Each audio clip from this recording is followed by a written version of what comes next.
Урматтуу чакырылгандар, Отургузбайт. бул мыйзам долбоору жакшы, негизинен бул керектүү. Көп мамлекеттерде бул мурдатан иштеп келе жатат.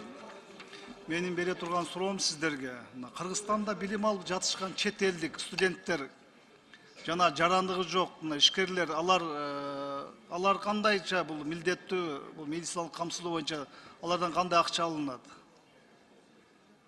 Камсыздоо кандай алынат? Жана баасы кандай болот алардыкы? Чет элдердикти алардыкы башкача, биздин жарандардыкы башкача болобу?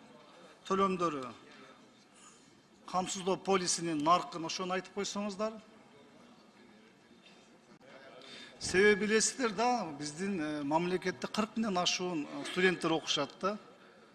Эгерде биз ушуну жакшы карасак, менин сунуш иретинде да 150 миллион сомдой бизге пайда түшөт экен. Ушул боюнча айтып бериңиздерчи, чет элдик студенттер боюнча жана ишкерлер боюнча, жарандыгы жок.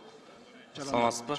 Сүйүн Абдыразакович, туура суроо берип атасыз. Сүйүн Абдылдаевич. Биздин маалымат боюнча бүгүнкү күндө 64 миң чет элдик студенттер окуйт да Кыргызстандачы. Ошолордо биздин азыркы бүгүнкү күндө тарифибиз чет элдик жарандарга 18.105 сом да.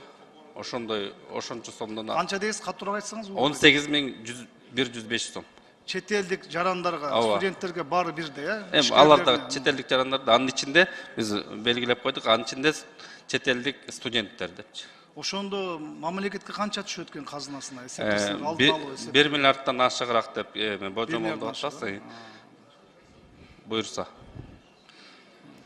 Рахмат, мен ушуну белгилейин дегем. Себеби азыркы мамлекетте финансылык жактан бир канча кыйынчылык болгондон кийин ушуга жакшыраак көңүл буруш керек да.